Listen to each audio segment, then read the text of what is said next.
Alright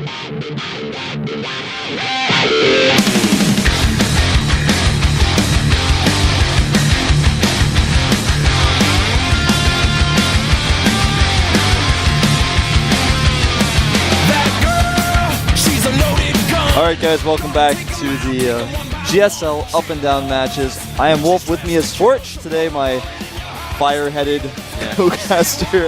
As always, how you doing here today? I'm doing great.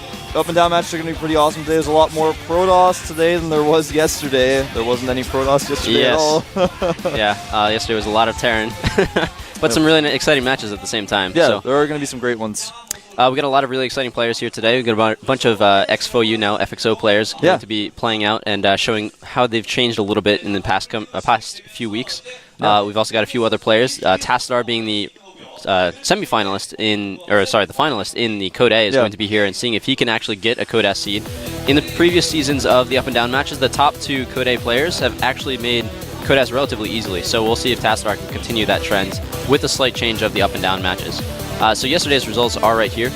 Yeah, Ryung, of course, 4-0ing his up and down groups. Yeah, that was pretty impressive. And then, of course, Happy advancing as well, 2-1. And then Dream, Marine King, and Fruit Dealer all fell into Code A. Well, of course, Dream was already there. He did not advance. But Fruit Dealer and Marine King falling down to Code A. Of course, Fruit Dealer going 0-3, not even playing his fourth match. It's kind of sad for the Fruit Dealer to fall. He's the first champion of the GSL, and everyone will remember him for that. Well, and he's not out of the GSL either. He's just going down to Code A. That's still the top 32 players in the world. It's still a very high achievement. And he does have the chance to come back next season. He's going to be really scared in the round of 32 Code A, though, man, because that's the scary moment. And here's any pro. People here call him the Simpson Protoss because they think he looks like a Simpsons character. A little bit. I can see the resemblance. Yeah, just a little bit. So he lost to Clyde and Violet in his Code S group, so that's why he's here in the up and down matches. His record recently is not as impressive as it used to be. It's 45.8%, but he's a very strong Protoss. His timing attacks are quite good, and his macro game isn't terrible. Now this guy over here, of course, still wearing his FOU jersey because FOU is a great organization. He doesn't have an FXO shirt yet, but anyway, this is SC FOU, aka FXO SC. Also losing both of his matches in Code S to MVP and Beyond. No shame in losing to those two players right there. Yeah, especially Beyond made it all the way to the round of 4. Yeah. So Beyond as a player's improved so much. He's also got a lot of other really nice achievements, like the LG Cinema special event. He made it to the finals against Dongrai Gu. That was about a month ago. Here's Tassadar, the finalist of Code A. You can see his results there, a lot more wins than the other ones. He made it all the way up to the finals of Code A. His record, they're not showing a lot of games. He hasn't played that much in the GSL yet, but 55.6% win rate. This guy ladders a lot, as well as he's got the great and his Hosa team to practice with. Yep. A lot of strong Terran and Protoss there. And this guy, formerly known as Nuclear FOU, now ASD FOU or FXO ASD, didn't want to change his name to ASD FXO. We asked him, and he was like, no, I just want to use FXO ASD. He lost there to I Am Happy in the round of 8. It made him so that he could make it to these up and down matches, but I Am Happy is also a very strong Terran player. Maybe that'll show a slight weakness in his play, but he did also play fantastically against both Jinro and Boxer. So we are going to see if he's going to be able to do that in the TVTs that he has today. Yeah. Well, he is actually playing first against his own teammate, SC. Ooh, that's always a rough time to have. But don't forget about this guy. This is Noblesse, formerly known as Cute. That's why you see that sometimes on Team Liquid. His new ID is Noblesse. MVP Cute. Noblesse is actually an anime, I believe. Yeah, someone was telling me about it. I haven't watched that one. I haven't heard of that. I might have to check that out later. But Korean players really like to take their names from like TV shows they like, animes they like, K-pop singers they like, even though if they're female for whatever reason. Slayer's Alicia, man. Yeah, Tiffany and all those others. But as you can see, you can follow us on Twitter at twitter.com/GOMTV. Continue to follow our m.gomtv.net site. Really great for checking out the schedule, even if you're on a PC. And then also, very recently, any iPad or iPhone users can actually watch the GSL live. Previously, you can only watch the VODs, but now you can watch it live on those Apple products. Yeah, so go to m.gomtv.net and do that because that is just the coolest thing ever. I wish that when I wasn't casting the GSL, I had that opportunity. I made the wrong choice of choosing a Samsung phone instead of an Apple. I can't watch it on the subway or whatever. Don't worry. I'm sure the GOMTV wizards are back behind the scenes trying to make it good for Android users as well. Oh, of course, yeah. Just one step at a time. It's really how it goes.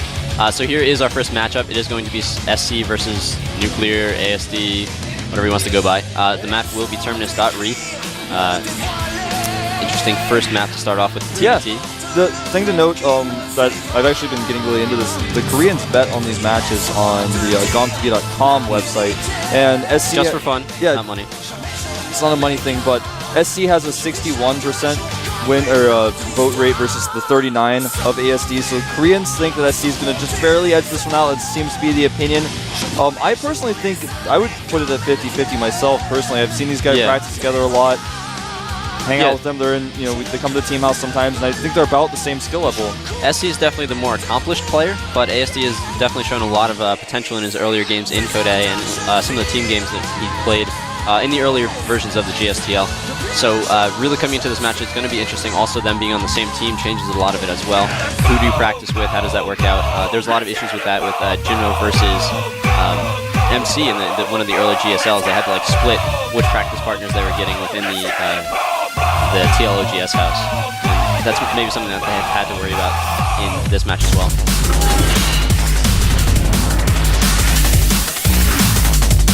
All right, down here in the bottom middle, member of the team FXO, member of the clan FOU, and formerly of the team FOU, very strong Terran. He is SC FOU. Over here, the left side, his own teammate, made his name based on the first 3 characters of the keyboard in the middle row. He is ASD FOU. ASD FOU, or FXO ASD. Of course, those teams have a partnership together. Yeah, it'll be interesting to see how a lot of these partnerships that are forming between the Korean teams and a lot of the non-Korean teams is going to play out in the coming months and next year. It's up until this point, a lot of StarCraft 2's high-level competitive play has been centered around Korea, and we're trying to help to branch out to a lot of those other things, helping other organizations like MLG, which, if you guys haven't heard, will be happening this weekend. Check that out. Also, of course, our final will be happening this weekend. A lot of great esports going on at the same time. Yeah, you should pretty much just spend your entire Saturday or Sunday, depending on where you are, just watching everything, and then just continue watching all of MLG. Yep. Well, I believe the streams are actually timed nicely so that you can watch one and then immediately go into watching the other. But while you're watching this right here, we did have a gas first for SC, I believe. Yes, he went gas first right immediately, and his opponent, of course, going for a very normal opening. Well, I say that, but he hasn't taken his gas yet at all, so it's going to be gas first versus command center first. And those type of builds really clash. This was the most opposite things you could do. To go to the 1 barracks command center versus the gas first build. It's very risky for ASD. It's going to be difficult for him to hold against that early Banshee if that does become the case. If he does the Korean style Banshee where you kill a lot of Marines, then does a timing attack like you've seen Marine King do in the past. You've seen Maka do in the past. It's very, very difficult to hold, especially on this map, and the positions are pretty good for a timing attack like that. But the thing is, as ASD's position, if you can actually hold it off, they have a lot of practice against this. They know that tech builds can be coming. So if they do micro their Marines properly and can hold off that Banshee, they can have a huge lead moving in from there. It's actually, that's the coolest thing about TBT to me, is there's so many different openings you can do that are safe. Yep. Whereas in other matchups, sometimes you have to play really safe and you can't take risks like this. PvP, for example, you can't really fast expand. It's not really an option. But TBT, people have figured out all these different things you can do where you can just barely hold. You can be just this aggressive. So I really like how the matchup has evolved. Yeah, an interesting thing here is we see that SE did not actually send out a scout at all. He is trying to get that economic advantage just to get up that starport as soon as possible. Meanwhile, ASD is scouting, but he scouted in the wrong direction, so he's going to know very, very late what's going to be going on here. He's actually not going to be able to scout anything because SC does have his Marines very nicely placed on the ramp, as you can see right here. So no SCV is going to be able to get up and scout exactly what's going on. Yeah, only a super genius would be able to tell when he sees this Hellion that that's a faster Hellion than it should be. Yep. So you may be able to kind of judge based on that what's going on, but we can't really say whether or not he's really going to know. Even still, you can only judge that he went for a fast gas. You can't judge that he's going for a Banshee or a Blue Flame Hellion or just trying to get a siege tank expand or something like that. So there is still a lot of variability in SC's play that could be going on, and it's really difficult for the fast expanding player to know how to react in response to that. Absolutely. SC is getting that first Banshee. Now, ASD back at home has actually gone up to 3 barracks, so he's going very bio-heavy. Doing a 3 barracks after his expansion goes up. Kind of an unusual thing to do, but you do see players do it from time to time. The problem with doing this is it becomes very difficult to hold off Banshee attacks. Hellion just wants to poke up the ramp and see how many Marines there are. Well, the thing is, you need to get your stim packs up as soon as possible. However, he is choosing to get combat shields first. Yeah, it does make the Marines take an extra hit, but it's not going to be done before the Banshee gets there. And also, if you control your Banshee perfectly, the Marines shouldn't ever actually really be able to do damage to that Banshee. It's very important to have a Viking when the Banshee comes into your base, and without a factory or a starport, ASD is just not going to be able to do that. It's going to come down to really good control is going to be required from both of these players. Whoever controls this best is really going to come out on top. That's very true. We also see here that cloaking was not being researched, so this Banshee is just going to poke in, trying to get the scouting information, while SC is actually, SC is actually expanding behind it. So he's using this as a kind of hybrid build. He's expanding a little bit later, but he's getting faster tech, and he's going to hopefully do a little bit of damage right here for his Banshee right now.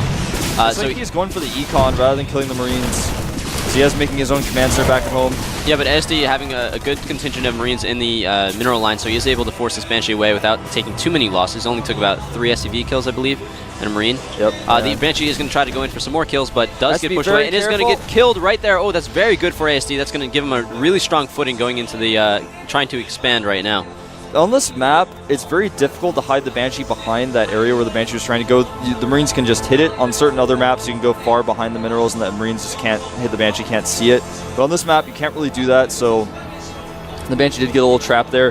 Right now, ASC actually has a decent amount of Marines. He did lose a few of those, but he's still going this bio composition as he gets the starport up. He hasn't taken his natural yet, but he's concerned about that timing attack I was talking about earlier. But back at home for SC, he is getting Blue Flame right now. He's starting to add some more Hellions into the mix. He's also adding a third base on. When he saw that the expansion was going up for ASD, he knew that he was relatively comfortable. ASD is going to want to get a strong defense and then get as secure of his natural. Because he knows that ASD is going to be staying mostly centered on himself, that gives SC the ability to expand relatively safely. However, we do see the Marines moving out here as a Banshee is coming out behind ASD's main base.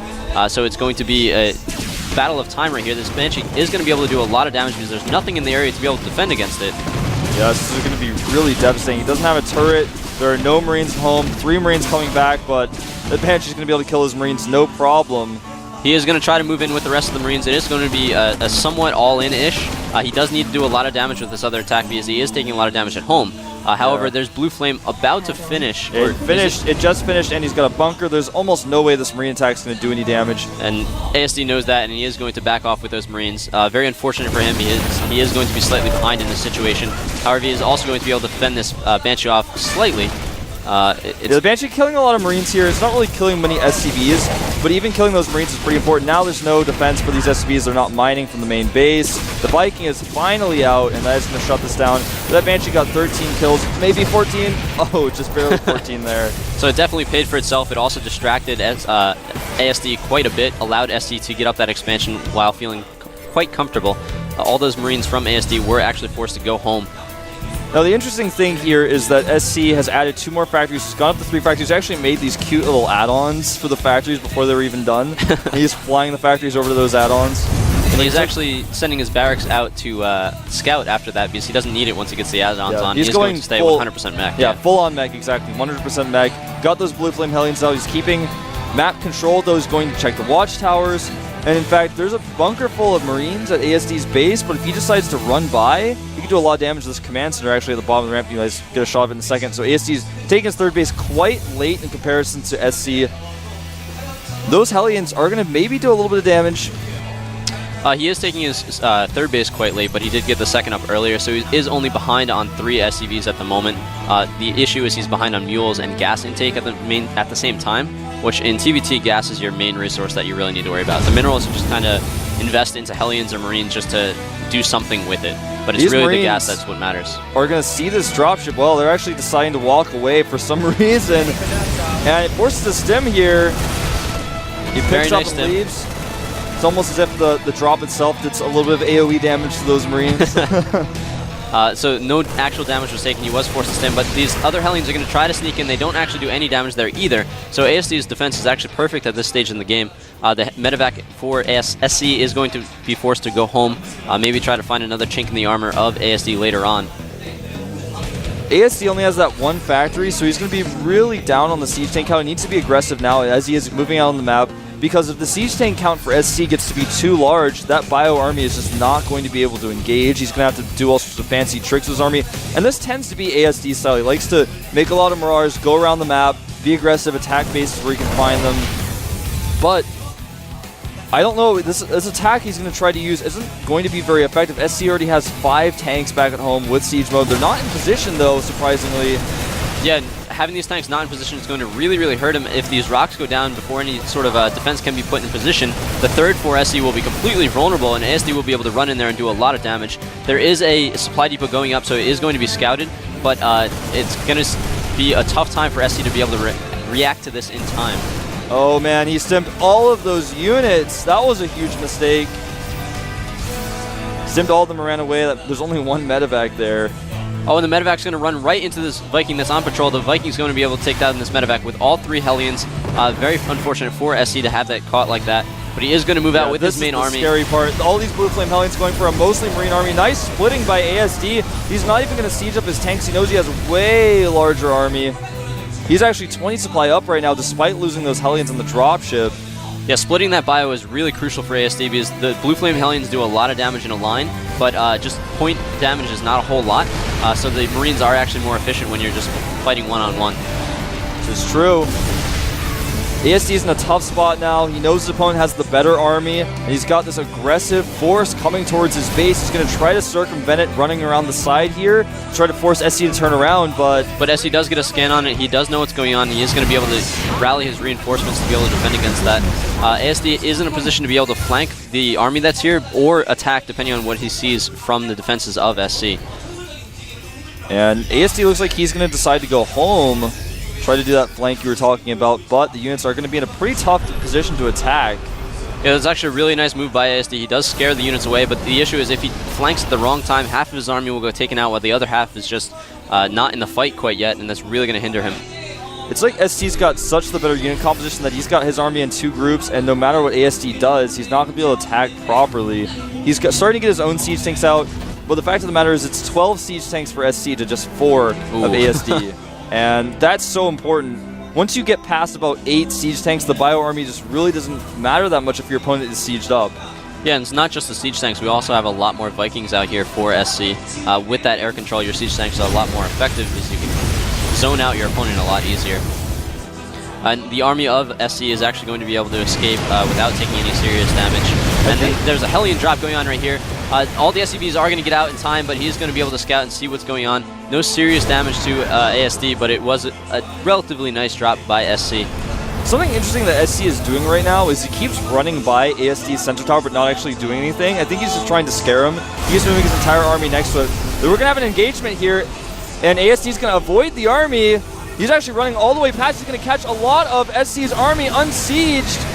This could be what he needs to get himself back into this game. He's actually taking the supply lead here, taking out a lot of siege tanks. Oh, and he's focusing down these siege tanks perfectly. He is going to be able to take them all down without taking any severe hits from them. He does leave his own siege tanks down in the back to delay the other army of SC and be able to try to get in here and take out the third base of SC. If he can do this, he can get a huge economic lead at this stage in the game. There's also the 4th command center for SC is going to be able to get taken out relatively easily. He's dividing his fire. That's actually probably not a good decision because he might not be able to get either of them if he does this wrong. Yeah, it looks like he is going to get just one of them, maybe, and he does get it. There are a bunch of siege tanks up there on the ridge. These units are trapped. There is no way to get home. It's very unfortunate for them, but they did do their job, and they will get medals. 5 hit points left. One siege tank probably would kill all of them. The Purple Hearts will be sent home to their families. Yeah, they absolutely will. So ASD has a supply lead right now, but remember, like I said, a lot of those units on very low hit points. So as soon as they get blown up, it's going to be about even. But ASD has taken the base of the north, and I like his decision to attack here. He was very mobile around the map. He knew exactly where SC's army was, and he realized it was the perfect opportunity for him to attack. He also was able to take control of that watchtower close to SC's main base. What that allows him to do is get control of every single ground troop movement for SC. If he has just a few Vikings or the sensor towers, he also knows the air movement as well. So it's really, really nice positioning for him to be able to take those expansions around the map like he's doing at the top, like you were talking about. Now, it looks like ASD wants to go for a pretty hard contained Nada style. It's something that a lot of Terrans do when they get ahead, is they just kind of turtle up outside their opponent's base, make it very difficult for them to leave, do drops, things like that. And then what they do is they just cater their composition to whatever their opponent is doing, and they just make their army better as they take bases all around the entire map. It looks like SC is going to try to break out here. It's not going to be easy. It's not going to be easy, but he does have a lot of siege tanks here and Vikings, so if he can get the range on his opponent's siege tanks. He's going to force a lot of scans like he's doing right now, but that's a lot of siege tanks able to take down the line of ASD pretty easily, and all the Hellions are going to be forced to go home. Bio Army is going to be coming up here to try and reinforce this, but the contain is actually broken, and SE is going to be able to break out. Yeah, that was a nice little move by SE. Used the Hellions quite well to tank the siege tank fire so he can move his tanks into position. And little group there is just going to take a bunch of shots for no reason. That entire group is destroyed for absolutely no losses for SE. That's a really good position for him. More siege tanks are moving in here to be able to try to reverse the contain and get a fourth. Baiting him with that command, so he's like, well, I know your entire army is here. I'm just going to land right next to you. Well, it's actually really good to absorb those shots instead of having your army absorb those shots. Yeah, it may have even actually been intentional. As far as upgrades go, right now ASD has +2 weapons and +1 armor finishing up, so he's going to be at 2-1. And uh-oh, these tanks are going to get caught on siege again, but he does only lose just 1 backs away. And he's going to lose some of these medevacs. The problem for ASD right now is that SC now has complete air control. It's 14 Vikings to 1. And 15 tanks to 2. Exactly. And so the composition is much better here for SC. Even though there was a time where ASD had this supply lead, a lot of it was in just bad units. Well, not bad, but not suited for the fight that was happening. It's yeah, not something where you want to have force on force. They're not bad units. He just needs to be a lot more mobile with them, and on Terminus, it's very difficult to get around your opponent's army unless they're doing some sort of contain. Yeah, but the thing about this map is that these positions, if you have that one watchtower, it's really difficult. Doing stuff like this, though, putting all of your units into 4 dropships can be quite devastating. The issue is if SC sees this, he can actually just go for a kill move right now, sack his third base, and just go right in. He's going to see this with this barracks. He may turn around. And here they come. Dropping 4 of these, tons of Marines and Marauders in here. That command center is going to go down. The second one will go down as well, actually. There's no way for SC to prevent this. And that is actually going to trigger him to prepare to move in, but he's not going to move in quite yet. He wants to make sure he can clean this up safely before losing his own base. He is actually supply blocked at this moment in time. 196 supply, so he's almost maxed out. Not really that big of a deal. But he does need to survive with his second base before he goes in for the kill move on ASD. Oh, looks like he's going to send his SCVs here to try to break this. I don't think this is going to work, though. You have to be very careful with this. And it looks like ASD is just going to circumvent this, which is exactly what he should be doing. There's just not a mobile army to deal with this. He needs to send a few Vikings back. If he did that, he could just completely shut this down. He doesn't need all of his Vikings to be over there. Even so, here comes this drop, losing a lot of depots here, and he's going to get further and further supply blocked as they fall. Yeah, at this stage in the game, it's actually a good idea for ASD to trade armies. It's not disadvantageous for him because he can remax much, much quicker. The SCVs are all going in here, so SE is going to lose all of his SCVs. He's not even going to be able to clean this drop up, so it is going to be an all-in attack rate soon if he does not do something about it. So just barely going to be able to force those units out, but they're going to continue to be annoying. He hasn't killed the drops, and finally sends his 14 Vikings home to help deal with this. And meanwhile, it looks like ASD is going to try to break the contain, taking a lot of shots here. I think he's going to be able to break it, though. He's got a lot of Marauders in this mix. His own tanks are sieging up, and the tanks of SC falling like flies now. I think SC from here is going to be in an almost unrecoverable position. He's got a lot of Hellions up at the front at his 4th base, but ASD has killed his army, essentially, and now has a very dominant position. Yeah, and SC has a lot of supply locked up in these air units. He doesn't have a whole lot of SCVs going on right now. The army of ASD is getting closer and closer and closer, so he missed his timing window that he really had a huge advantage, and now ASD is just running away with the game. SC does have that air control, so he's trying his best to assert that. And he's basically losing SCVs mining here. He's pulled them away. He's not mining at all. He's not getting any income during this. And meanwhile, a slight little drop from those last forces is just doing a little bit more harassment. Marauders are trying to get home, but they are both going to get taken out. Those Marauders, very unfortunate. Well, ASD's got bases in the north. SC has 1 mining base. Not looking good for him. He's got a smaller army than his opponent. A lot of his supply is in these Vikings that aren't really helping him all too much.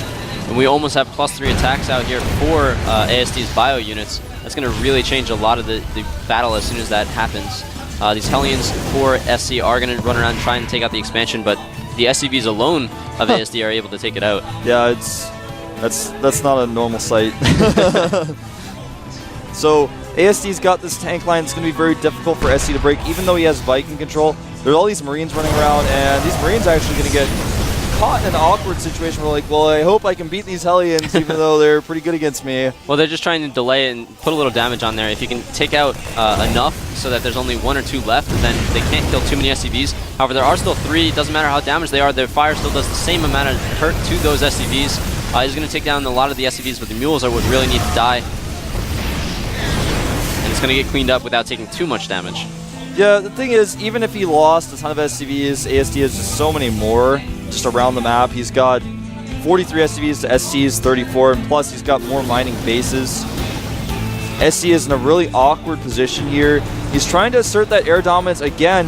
The problem is his army is basically Vikings and tanks only. It's like Starcraft 2 beta composition. These Hellions are going to do a lot of damage, though. Yeah, finally, SC is able to get a bunch of Hellions in here. He's going to be able to take down all these mules. A lot of them were about to expire, but that is still really, really good for SC to do to try to get back into this game. It is 180 supply to 132 in favor of ASD, and not much of that is caught up in SCVs either.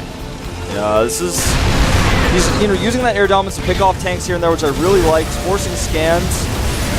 These Hellions are going to fight Marauders. It's kind of an awkward situation, but that's how it has to be. The Hellions can't escape.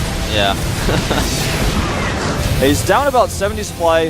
They both have about the same amount of siege tanks. The difference is that there are 22 Marauders and 35 Marines for ASD as well. If he wants to just go with it and tank with those bio units, he could actually end the game at any time. He's just playing this very safely. He's actually getting prepared to flank and attack from, of course, 2 sides. That's really true, and he is going to be starved for minerals very, very soon. He's only really got 1 mining base going on right now. Surprisingly, he's got 1,800 minerals in the bank, though, and he's trying to make as many Hellions as he can. These Hellions, he's actually dropping Marines on top of siege tanks. The Hellions, of course, trying to fend off this attack. That's why ASD is a little bit reluctant to attack. He knows there are a lot of Hellions, and the Hellions do AoE damage, kill Marines very quickly. But he's going to reach a certain point where he can just start trading armies with SC because he just has so much better economy. He's got more production, and if he loses a battle pretty civilly, it doesn't matter because he kills some of SC's units because SC just can't remake them. Yeah, and he's also got really nice sensor tower control here. Even if he loses those top 2 expansions that he still has the same number of bases as SC. Actually, even 1 more, although it's almost completely out of minerals. However, the gas is still very important for him to get from that base. There come a ton of Hellions, but there are so many Marauders, even siege tanks there to defend. There's just too many units. SC's trying to make use of everything that he has. He's got this... He's dealing with the hand that he's been dealt, but he's got a bad hand. He's like, well, let me see what I can do. Maybe I'm going to bluff here, maybe be a little bit sneaky. Yeah, he does have a much smaller army. It is very difficult to bluff with that when your opponent has sensor towers and scans constantly. Exactly. There's a few Vikings here trying to zone out the medevacs, but there's just way too many medevacs in that situation. The ASC's actually pretty much got SC surrounded. He's like, come out with your GG up. He's got sensor towers and a siege tank line on the left. On the right side, he's got this extremely scary bio army. It's like the Marauder force from the campaign. So we are going to have a push going in right now. If he sees that there's only a few siege tanks, he can actually run by, try to take out the production facilities if he gets into the main base of SC. There's a really strong Marauder force going in right here. It is all very hurt right now, but there's a lot of medevacs chasing behind, so they are going to be healing those units up really quick. SC sees that he's not going to be able to defend this at all. He does try to go for that all last-ditch effort, but there's so many siege tanks out here for ASD. He is going to be able to defend this relatively easily. However, there are siege tanks on the right that are going to do a good job of doing some damage. All the Vikings are landing to try to do a little bit more, but again, he has no ability to continue to produce units, and he is forced to GG. Yeah, he has to GG. And I have to say ASD played so safe in that game. I would have just went, oh, I see that, I'm going to kill you, but ASD wasn't really wanting to do that. He just wanted to make sure that absolutely everything was completely fine. Yeah. He had that huge Marauder force. I was making jokes about it being like the Marauder force in the campaign, that like Marauder Hunter Squad on the train mission. Oh god. You get like an achievement if you kill it. And SC's like, man, that's too hard. I can't kill that group. It's got medevacs with it, man. But that was really interesting because SC did get out the early economic lead. He went for the tech first, which delayed the expansion taking of ASD. And that also allowed SC to get a third base quite quickly. However, the issue was that SC moved his main army out to the center of that map right when that huge drop came from ASD, and that drop is really what changed the game. Yeah, that drop killed like 2 command centers and like all of SC's SCVs. Yeah, and he just was like, I don't know what to do. He panicked. He didn't know what to do. He froze up. 14 and he Vikings. really needed to counter at that time. He had 14 Vikings. He had over 10 siege tanks to 2. He had a bunch of Hellions at the same time as well. He could have actually just moved in right there and killed ASD. Well, he could have, at the very least, sent just some of his army back and then used the Vikings to make it so that the Marauders couldn't even escape, and then it would have been like, oh, well, I killed a lot of your units, even though maybe you killed one of my command centers. Then I can prepare for like a longer game. But after that happened, ASD actually just had this nice little contain going on, and then he took like all the bases in the north. Yep.